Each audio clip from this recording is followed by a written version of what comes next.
Hello friend, welcome to my channel. আজকে আমি একটা নতুন ভিডিও নিয়ে চলে এসেছি। আমার হাজব্যান্ড মেয়ের জন্য অনেক আমলকি এনেছিল। তো আমলকিটাকে একদম মিক্সিতে ভালো করে বেটে নিয়েছি। যে পরিমাণে আমলকি নেওয়া হবে সেই পরিমাণেই গুড় নেওয়া হবে।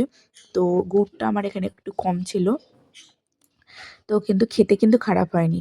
গুড়টা দিয়ে ভালো করে চালাতেই থাকতে হবে যাতে না লেগে যায়। আমি এলাচ ৪টে মতো নিয়ে নিয়েছি। এলাচটাকে ভালো করে থেঁতে নেবো, দিয়ে ওর সাথে দিয়ে দেবো। একটা আলাদা অ্যারোমা ওর মধ্যে ঢুকে যাবে। দিয়ে গ্রেটারে একটু বেশি করেই আদা দিয়ে দিয়েছি। ভালো করে গ্রেট করে নিয়ে আদাটাকে ওর মধ্যেই দিয়ে দেবো। কিন্তু কন্টিনিউ আপনাকে এইটাকে চালাতে হবে, নাহলে কড়াই লেগে যাবে। ননস্টিক কড়া হলে তো সবচেয়ে ভালো হয়, কিন্তু ননস্টিক কড়া আমি ইউজ করিনি, আমি এমনি কড়াই ইউজ করেছি। আর তার সাথে যদি আপনার গোটা গোলমরিচ থাকে তো ক্রাশ করে দিয়ে দিতে পারেন। আমার কাছে গুঁড়ো ছিল, আমি দিয়ে দিয়েছি। দিয়ে তার সাথে পরিমাণ মতন বিট নুন। বিট নুনটা একটা আলাদা স্বাদ দেয়। আর আমার কাছে সন্দক লবণ ছিল, আপনারা এমনি নুনও ইউজ করতে পারেন। ভালো করে ওটাকে মিক্স করে নেব।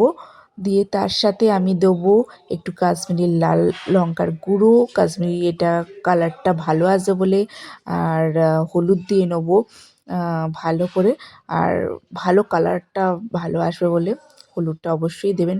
হলুদ, কাশ্মীরি লঙ্কার গুঁড়ো আমার যেহেতু ছিল এগুলো সেহেতু দিয়েছি। আর খুব সুন্দর একটা স্মেল আসছে।